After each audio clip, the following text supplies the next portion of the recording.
오늘 우리에게 주시는 말씀 드디어 누가복음 마지막입니다. 24장 36절로 53절까지입니다. 오늘 누가복음 82번째 마지막으로 설교합니다. 지난 여정에 함께하신 주님을 찬양하고 지금까지 그랬듯이 예수님께서 제자들에게 하신 모습에 주목하면서 오늘 주님께서 우리에게 동일한 은혜를 주시기를 소원합니다.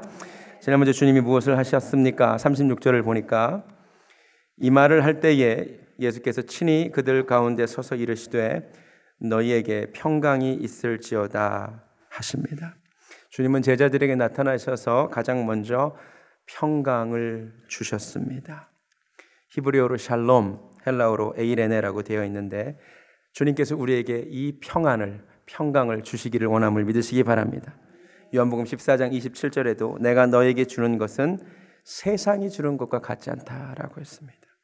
나의 평안, 예수님의 평안이 이 가운데 함께 하시기를 원합니다. 편안함이 아니고요, 평안함입니다.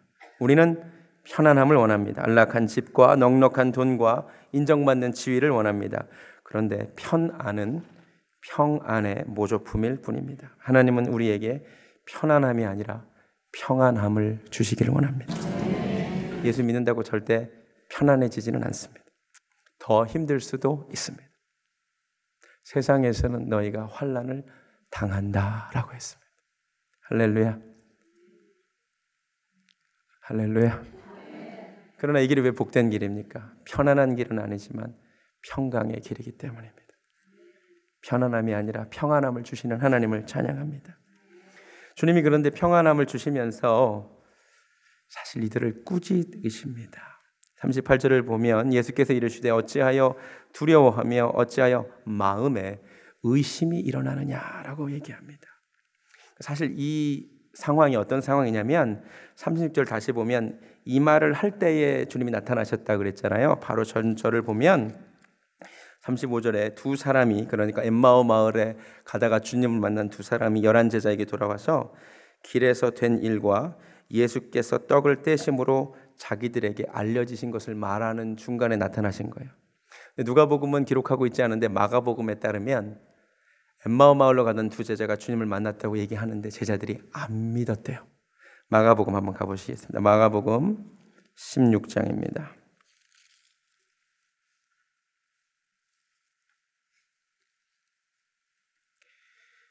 12절 그 후에 그들 중 두 사람이 걸어서 시골로 갈 때에 예수께서 다른 모양으로 그들에게 나타나시니, 이거 엠마오 마을로 가던 제자 이야기죠.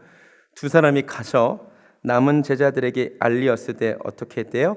믿지 않았대요. 바로 위를 보면은 11절을 보면 그들이 예수께서 살아나셨다는 것과 마리아에게 보이셨다는 것을 듣고도 믿지 아니하대요. 제자들 진짜 안 믿었어요. 예수님이 부활하셨다는 얘기를 여인들로부터 들었는데 믿었어요, 안 믿었어요? 안 믿었어요. 믿었으면 어디로 갔을까요? 갈릴리 갔겠지. 주님이 내가 부활하는데 어디 가신다 그랬어요? 갈릴리 간다 그래요. 안 믿어요. 그러니까 그 자리에 있어요. 엠마오 마을로 가던 두 제자가 주님 만났다고 와서 침을 튀기면서 우리 예수님 진짜 만났다고, 우리가 그 손에 못자국 봤다고 얘기하지만 역시 안 믿습니다. 안 믿고 있으니까 주님이 그 자리에 나타나신 겁니다. 14절 그 후에 11 제자가 음식 먹을 때에 예수께서 그들에게 나타나사 그들의 믿음 없는 것과 마음이 완악한 것을 꾸짖으시니 이는 자기가 살아난 것을 본 자들의 말을 믿지 아니함이리라. 주님이 오늘 왜 나타나신 거예요? 안 믿어서 나타나신 거예요. 그들이 믿었다면 주님이 갈릴리로 가서 만나면 되는데 주님 가셔도 이분들이 안 올 거거든요. 안 믿으니까. 그래서 먼저 주님이 예루살렘에서 제자들에게 나타나셔서 믿게끔 하십니다. 그런데 이게 굉장히 감동적이에요. 이들을 어떻게 믿게 하시느냐? 누가복음 돌아오시면 잘 보세요. 39절 잘 보세요. 어떻게 믿게 하느냐? 내 손과 발을 보고 나인 줄 알라.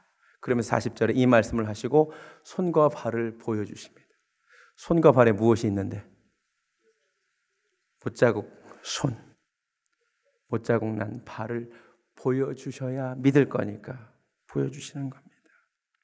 저는 사실 이게 굉장히 감동이 됐어요. 제가 2주 전에도 그 엠마오 마을로 가던 두 제자가 주님인 줄 언제 알아봤다고요? 주께서 떡을 떼실 때, 분명히 떡을 떼실 때 그 가려져 있던 손목에 못자국이 보였을 거라고 말씀을 드렸잖아요. 저만 그렇게 생각한 게 아니라 이 까라마조라고 하는 아주 유명한 화가가 있습니다. 성경 인물들을 그리는 이 화가도 엠마오 마을로 가던 두 제자를 이렇게 그렸습니다. 한번 보시기 바랍니다. 예수님의 모습이 진짜 조금 다르죠. 다른 모습으로 나타났다는 것을 강조하고요.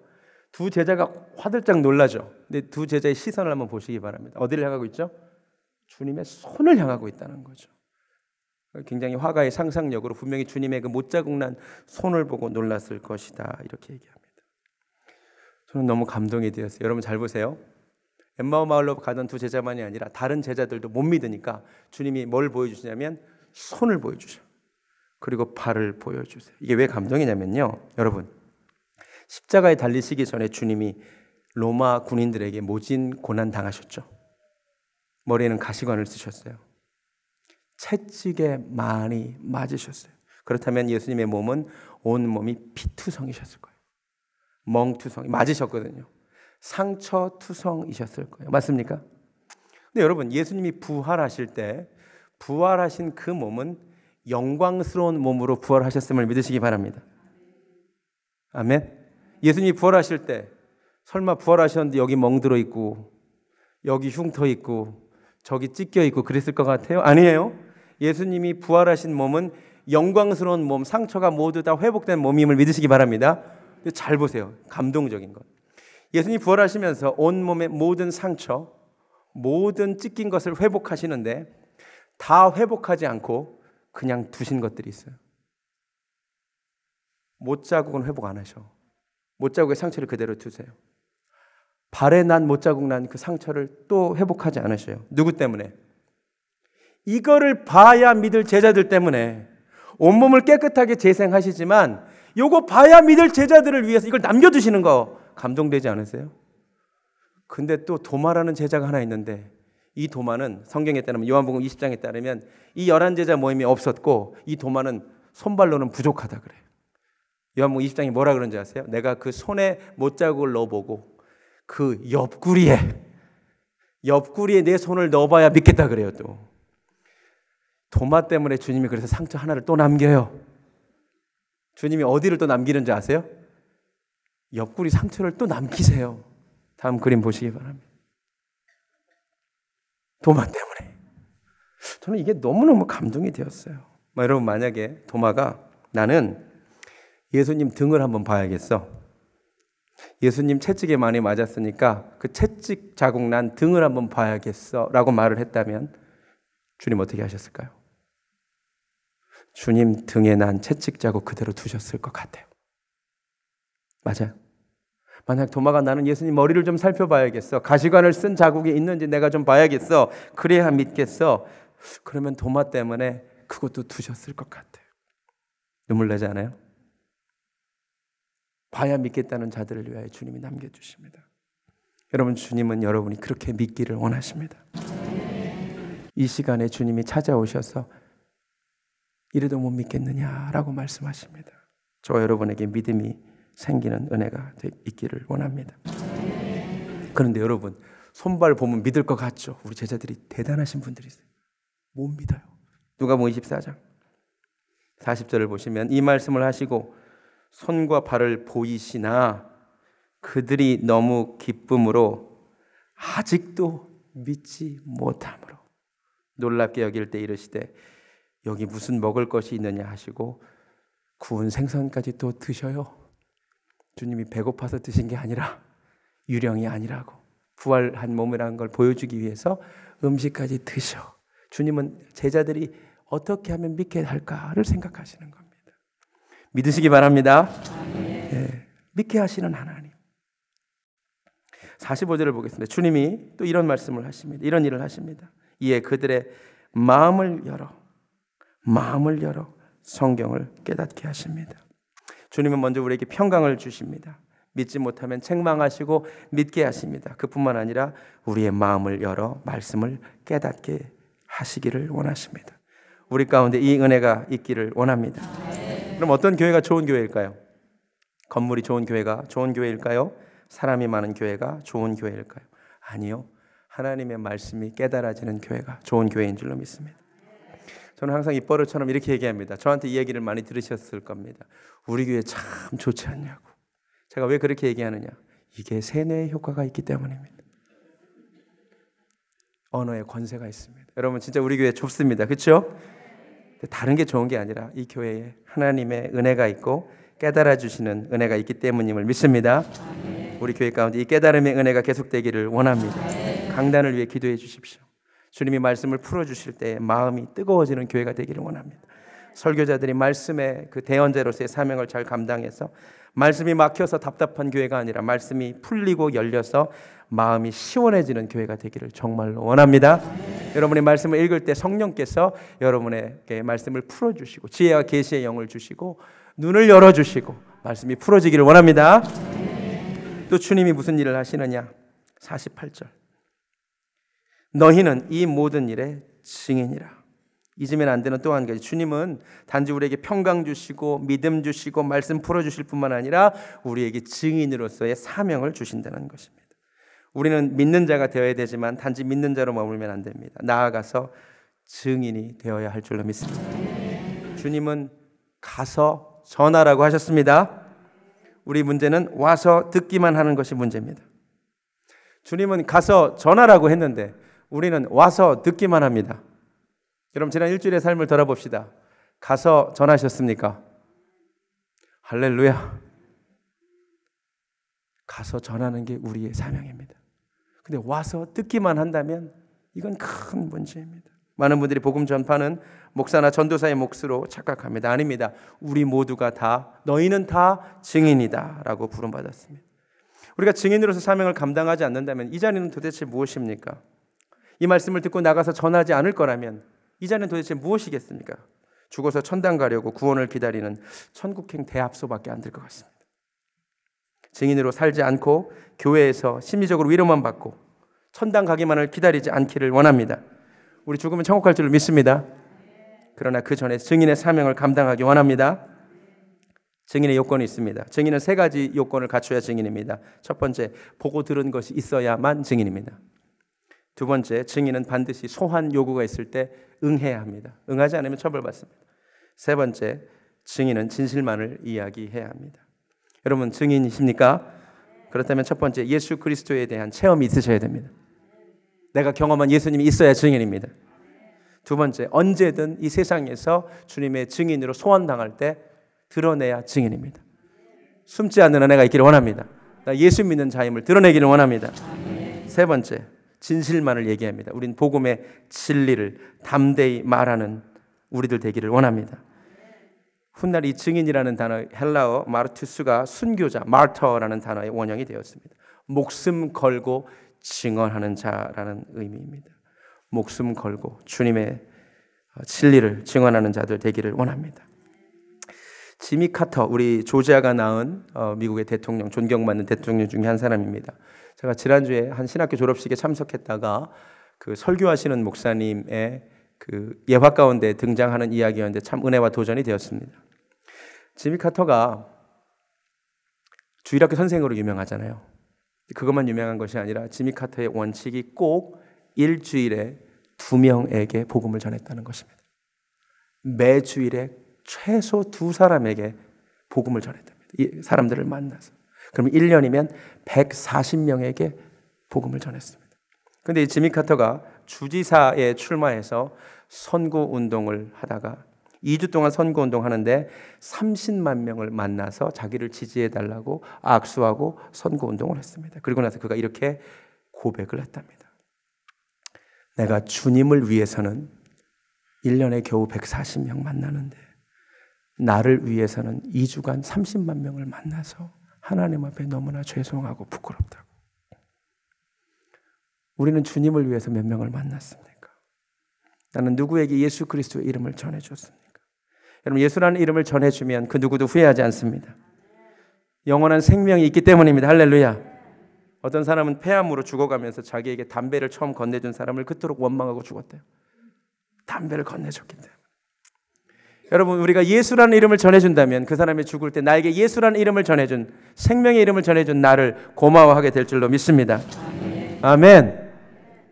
우린 전하기만 하면 됩니다. 믿게 하는 것까지는 우리 책임은 아닙니다. 듣든지 아니 듣든지 전하기만 하십시오. 믿게 못하게 했다고 책망받지는 않을 것입니다. 그러나 전하지 않으면 책망받을 것입니다.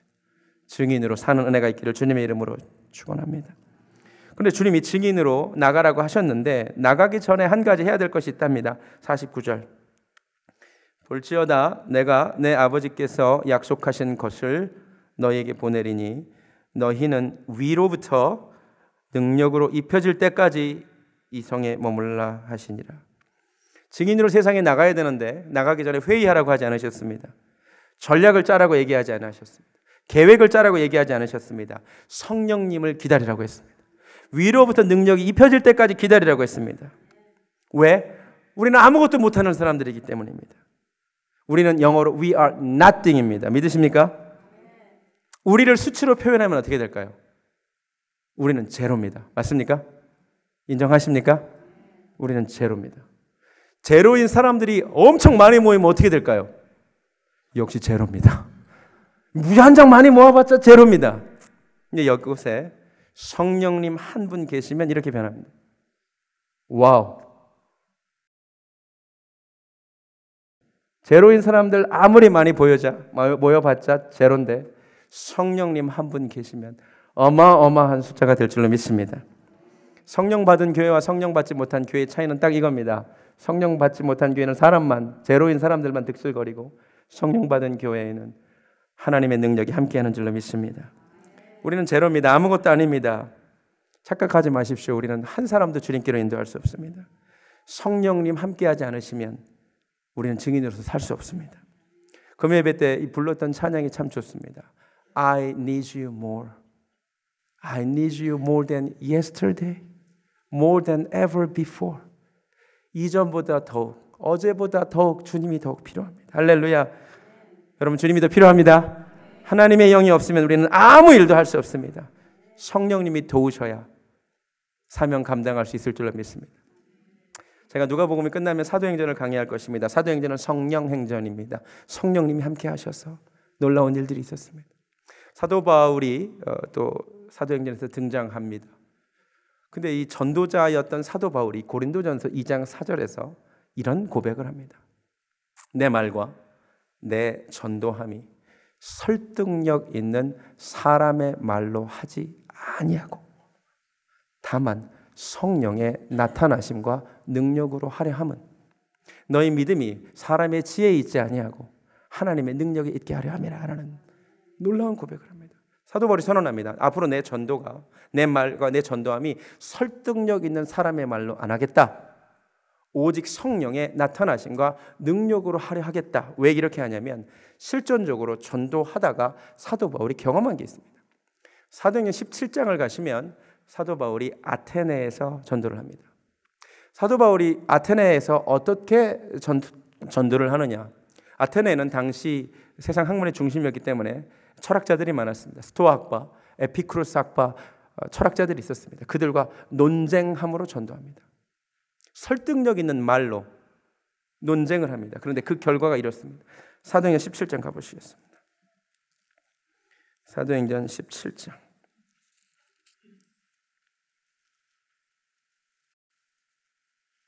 그렇게 논쟁하고 지혜로 설득해 봤는데 아테네에서 전도의 결과는 이렇습니다. 32절. 그들이 죽은 자의 부활을 듣고 어떤 사람은 조롱도 하고 어떤 사람은 이 일에 대하여 내 말을 다시 듣겠다 하니 이에 바울이 그들 가운데 떠나매 잘 보세요. 줄치세요. 몇 사람이 그를 가까이 하여 믿습니다. 사도 바울이 아테네에서 그렇게 설득력 있는 지혜로 전도한 결과는 몇 사람이 믿는 것이었습니다. 19장으로 가겠습니다. 19장에서는 사도 바울이 에베소에서 전도를 합니다. 에베소에서는 사도 바울이 더 이상 논쟁하지 않습니다. 이렇게 질문합니다. 2절. 너희가 믿을 때에 성령을 받았느냐? 성령이 계신 듣지 못했답니다. 그래서 어떻게 하냐? 6절. 바울이 그들에게 안수함에 성령이 그들에게 임하심으로 방언도 하고 예언도 합니다. 할렐루야. 11절. 하나님이 바울의 손으로 놀라운 능력을 행하게 하십니다. 할렐루야. 자, 그 다음에 이 결과가 어떻게 되느냐? 17절. 이렇게 전도했더니 에베소에 사는 유대인과 헬라인들이 다 이 일을 알고 두려워하며 주 예수의 이름을 높이고 많은 사람들이 많이 와서 믿은 사람들이 많이 와서 자복하여 행한 일을 알렸습니다. 할렐루야. 아테네에서 지혜로운 말로 전도할 때 몇 사람 믿었습니다. 에베소에서 성령님을 의지하고 전도할 때에 많은 사람이 믿었음을 깨달으시기 바랍니다. 그래서 사도 바울이 결론을 내립니다. 내가 앞으로 다시는 사람의 설득력 있는 말과 지혜로 전도 안 하겠다고. 성령의 나타나심과 능력으로 전하겠다고. 할렐루야. 여러분 실제로 전도해 보십시오. 여러분이 아무리 말을 잘하고 아무리 지혜롭게 설득해도 잘 안 믿습니다. 성령께서 여러분에게 함께 하셔야, 주님께서 함께 역사하셔야 믿게 되는 은혜가 있을 줄로 믿습니다. 아멘. 왜 내 전도에 힘이 없습니까? 왜 내가 아무리 얘기해도 자식들이 안 믿습니까? 내 친구들이, 내 남편과 아내가 돌아오지 않습니까? 내게 무엇이 부족합니까? 공부가 부족하지 않습니다. 위로부터 오시는 능력이 필요합니다. 할렐루야. 성령님 사모하는 교회 되기를 원합니다. 이 말을 뒤집으면 성령 받은 사람은 복음을 전해야 한다는 의미입니다. 성령 체험만 사모하고 성령을 받고도 복음을 전하지 않는 어리석은 자들 되지 않기를 주님의 이름으로 축원합니다. 마지막으로 주님은 또 무슨 일을 하시느냐. 50절. 제가 이 말씀을 설교를 준비하다가 사실 처음 발견했습니다. 저는요, 예수님께서 이 땅에 오셔서 마지막으로 행하신 일이 사명을 주신 것이라고만 알고 있었습니다. 너희는 온 천하에 다니면서 만민에게 복음을 전파해라. 그런데 먼저 성령을 기다리라. 이게 주님의 마지막 말씀이신 줄로 알았습니다. 혹시 여러분도 그렇게 알지 않았습니까? 저는 그런 줄로만 알았습니다. 그런데 이번에 설교 준비하다가 처음으로 알게 된 사실이 있습니다. 50절 보시기 바랍니다. 예수님 마지막으로 하신 일은 이것이었습니다. 예수께서 그들을 데리고 베다니 앞까지 나가사 손을 들어 그들에게 축복하시더니 축복하실 때에 그들을 떠나 하늘로 올라가셨답니다. 할렐루야. 저 몰랐습니다. 예수님이 이 땅에서 마지막으로 하신 행동은 축복이셨습니다. 저 진짜 몰랐습니다. 두 손을 들어 축복하시면서 이 세상을 떠나셨다는 것을 저는 처음 알았습니다. 제가 성경을 주의 깊게 읽지 않을 때 오늘 설교 제목을 너희는 이 모든 일의 증인이라, 증인됨을 강조하고자 했습니다. 그 다음에는 성령 충만을 사모하라를 설교하려고 했습니다. 그런데 말씀을 묵상하다가 주님의 마지막이 축복이셨다라는 것을 처음으로 알게 돼서 이거 전해야겠다는 생각이 들어서 오늘 설교 제목을 축복하시는 주님이라고 전했습니다. 여러분, 제가 누가복음 설교하면서 예수님 닮자고 많이 설교했는데 저도 마지막 설교에 예수님 좀 닮고 싶어졌습니다. 제가 그동안 설교하면서 축복하는데 참 인색했던 것 같습니다. 용서해 주시기 바랍니다. 이게 어떤 반응이죠 이게? 우리 아내가 제가 설교 시간에 질책 많고 책망 많은데 성도님들 축복 너무 부족하다고 저한테 몇 번, 아니 여러 번 말씀하셨는데 제가 오늘 말씀 보고 회개했습니다. 그렇구나. 주님이 마지막에 축복하셨구나. 제가 그래서 여러분 정말 이 시간 축복하기 원합니다. 지금까지 주님의 몸된 교회를 사랑으로 섬겨주셔서 너무 감사합니다. 축복합니다. 각 가정에 놀라운 복이 있기를 축복합니다. 누가복음 이 긴 여정에 여러분이 있어서 끝낼 수 있었습니다. 사랑하고 축복합니다. 여러분이 영혼이 잘 되고 범사가 잘 되고 강건한 복이 있기를 정말 원합니다. 모든 막힌 것이 풀리기를 원합니다. 여러분의 자녀와 사업과 건강을 축복하시기를 원합니다. 평생 안 하던 거 하니까 되게 어색하죠? 52절과 53절을 보면 큰 기쁨과 찬송이 가득했답니다. 여러분에게 이 큰 기쁨과 찬송이 가득하기를 정말로 원합니다. 사실 되게 궁금해졌습니다. 주님이 마지막에 축복을 하셨다는데 어떤 말씀을 진짜로 하셨을까? 제가 지금 여러분에게 말씀드린 진심입니다. 축복이지만 주님도 그렇게 축복하셨을까? 너네 잘 있어라, 건강해라, 그러셨을까? 주님은 도대체 무슨 말씀으로 마지막 축복을 하셨을까가 너무너무 궁금해졌어요. 도대체 어떤 말씀을 전하고 떠나셨길래 제자들이 그 축복의 말씀을 듣고 52절을 보면 큰 기쁨이 그들에게 임했을까? 어떤 말씀을 주님께 들었길래 늘 성전에서 하나님을 찬송할 수 있었을까? 이게 너무너무 궁금한 것입니다. 너무 궁금하지 않습니까? 주님이 제자들에게 마지막으로 하신 그 축복의 말씀은 과연 무엇이었을까요? 고민하고 기도하는 가운데 성경에 답이 있다는 것을 알게 됐습니다. 마태복음 마지막, 누가복음 마지막을, 마가복음 마지막을 보면 될 것 같습니다. 마태복음 한번 가보시겠습니다. 마태복음 제일 마지막 한번 보시기 바랍니다. 아마 이 축복의 말씀이었던 것 같습니다. 마태복음 마지막입니다. 잘 보세요. 마태복음 28장 20절 마지막 말씀이 이렇게 되었습니다. 제일 마지막 말씀. 볼지어다 내가 세상 끝날까지 너희와 항상 함께 있으리라. 아멘. 여러분, 이보다 더 큰 복이 있을까요? 여러분, 어떤 축복이 제자들로 하여금 기쁘게 만들었을까? 어떤 축복이 제자들로 하여금 늘 감사하고 찬양하게 만들었을까? 내가 떠나는 것이 아니라 세상 끝날까지 너희와 항상 함께 있으리라는 이 약속 때문 아니었을까요? 여러분, 주님이 우리와 언제나 함께 하신다는 복이 최고의 복임을 믿으시기 바랍니다. 그리고 마가복음 마지막을 봤습니다. 마가복음 마지막 가보시기 바랍니다. 마가복음은 이렇게 끝납니다. 20절. 제자들이 나가 두루 전파할세 주께서 함께 역사하사 그 따르는 표적으로 말씀을 확실히 증언하시니라. 아멘. 제자들이 어떻게 해서 늘 찬송하고 기뻐할 수 있었을까요? 주님이 약속하신 그대로 볼지어다 내가 세상 끝날까지 너희와 항상 함께 있으리라 약속하셨는데 약속하신 그대로 제자들이 나가서 전할 때마다 주님이 함께 역사하시는 것입니다. 주님이 정말 함께 하시는 것입니다. 할렐루야. 그게 느껴지는 겁니다. 주님 나와 함께 하시는구나.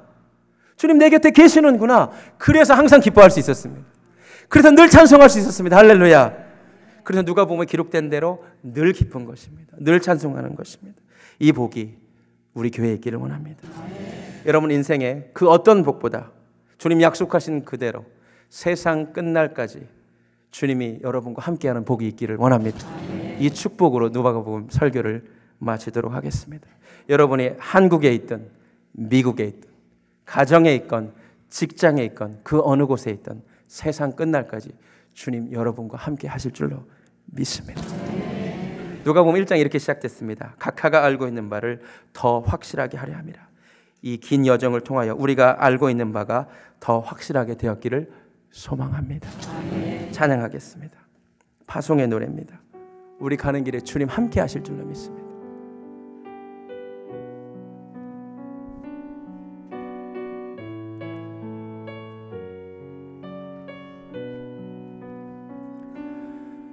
너의 가는 길에 주의 평강 있으리. 평강에와 함께 가십니다. 함께 가시니 아멘. 너의 걸음 주 인도하시리. 주의 강한 손 널 이끄시리. 2절 나의 가는 길에 주의 축복이 영광의 주 나와 함께 가십니다. 영광의 주 함께 가시니 아멘. 내가 밟는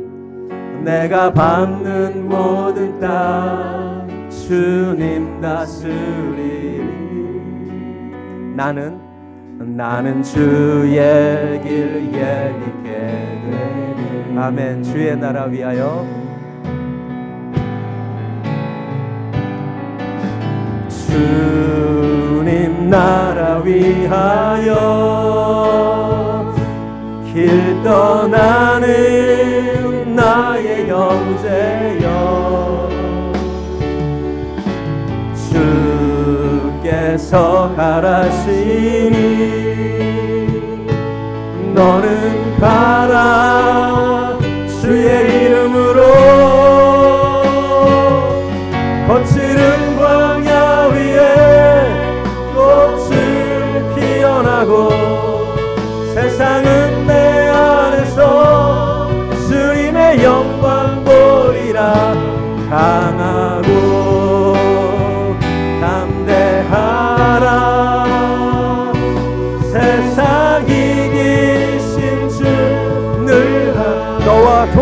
하시며 너와 동해 하시며 내게 새 힘을 주시니 주님, 그 어떤 복보다도 주님 나와 함께 하신다는 복을 사모합니다. 주님만 나와 함께 하시니 괜찮습니다. 우리 교회가 주님 놓치지 않게 하여 주시옵소서. 우리 성도님들이 주님 놓치지 않게 하여 주시옵시고 증인으로서 사명 감당할 때에 주님 함께 역사하여 주셔서 삶 가운데 늘 기쁨과 찬송 있게 하여 주시옵소서. 이제는 내가 세상 끝날까지 너희와 항상 함께 하겠다고 약속하신 우리 구주 예수 그리스도의 은혜와 하나님 아버지의 극진하신 사랑과 성령님의 역사하심이 이제 증인으로서의 사명 감당하기를 소원하는 사랑하는 베델교회 성도님들 머리 위에 지금부터 영원까지 함께 하시기를 간절히 축원하옵나이다. 아멘.